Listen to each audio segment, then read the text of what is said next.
Don't forget to subscribe and hit that notification bell, then click all. Thanks! Hi everyone, welcome back. And I recently broke my nail. I broke it on Wednesday, January 29th. I did a video showing how I did a temporary fix on it using the silk and some builder gel. Now, I only wore this for 2 days, and that's what it looked like after I fixed it. But it is a temporary fix, all right? 2 days wear. And then I took this off and I built this nail right here. This is just a short extension. And I'm going to show you how I did this. The first thing I need to do is remove that temporary fix. And I use a coarse bit and I file grooves in each side of the nail, meeting in the center. And that way it makes it easier to clip off and it won't hurt.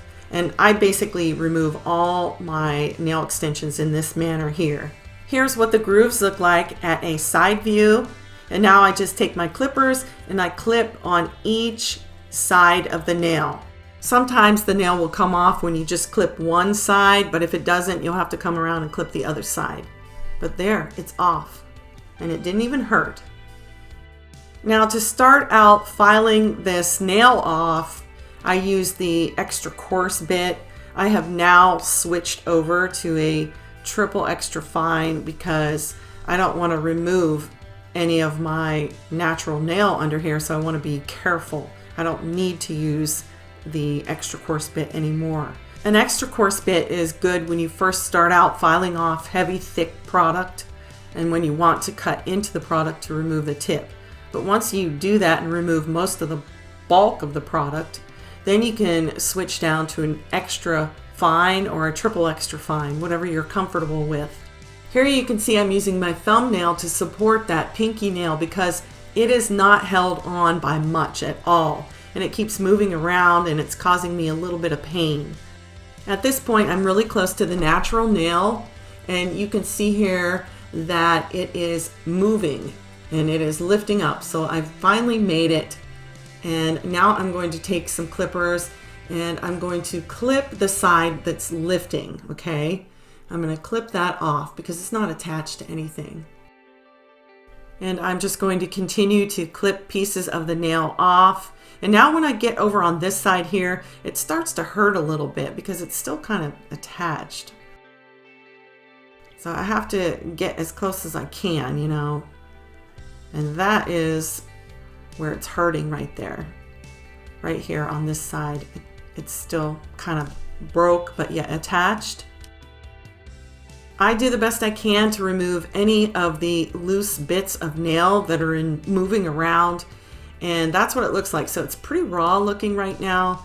And it looks a little bit like it's a snaggly nail, if you want to call that a word. But I'm just going to leave it at that. You know, maybe try to file a little bit with a 240 grit file. But I don't want to cause myself any more agony. It's crazy how a broken nail like this can be kind of painful, you know. But anyways, that's what it looks like so far, and that's what I'm going to go for. Now I'm just cleaning it with some isopropyl alcohol and wiping it off. The way I have the form placed isn't the way that you would normally do it, but since I don't have any free edge left on my nail because of the break, and because I want to have everything underneath here exposed so I can continue to put Neosporin under there and watch it, I placed the form on top of my nail, just slightly on top. And I even moved it down just a little bit more. And you can see here the form here. If you look at it, do you see it slightly on top of my nail?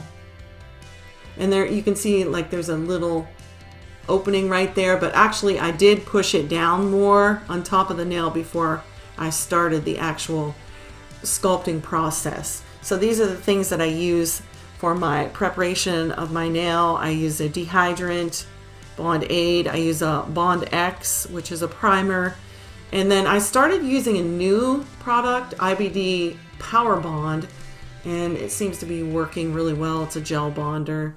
And to create the nail tip, I'm using my natural gel, and I'm just using my liner brush to apply this natural gel because I don't really need much of it. I'm making a very short, natural looking extension. And the natural gel is not what you build with. It's not what you use for encapsulation or building structure. It is specifically for creating the tip area only. And I will come back in with clear gel and encapsulate and build slight structure.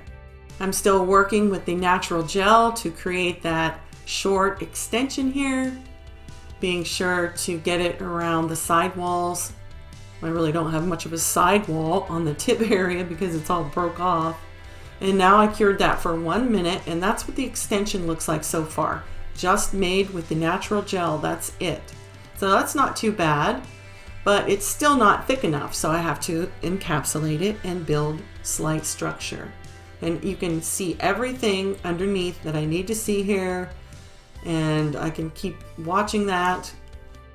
And now I'm coming in with the clear builder gel, creating the first layer. For this nail here, I just did 2 layers of the builder gel because I know that I'm going to come back in and extend this nail anyways. So I just did the first layer, and then I cured it for 1 minute, and then I will come back in and I will apply a second layer. And with the second layer, I'm going to build some structure around the apex area, but I really don't need much because my natural nail does have a nice apex. And like I said, I am going to create a long extension with this tip. So once I get the second layer on, I will go ahead and cure that for 1 minute. All right, now it's time to clean the tacky layer off the nail and do some filing. Now it's time to file, and I will do my filing off camera. And when I'm done, I will meet you back here and we will look at the finished results. And here is the finished result. I think it looks very natural. You can't even tell that it was broken so badly, but it looks great. And you know what? I kind of like my nails this length. Kind of looks cute. But yeah, everything looks great. And you can also see underneath the nail everything I need to see to watch it, to put the antibiotic ointment under there. So now I'm going to take this nail right here and I am going to make it into this nail here. I'm going to create an extension from that short nail, and this will be the next video to come up. So be sure to be watching for that video, and thank you so much for watching this video.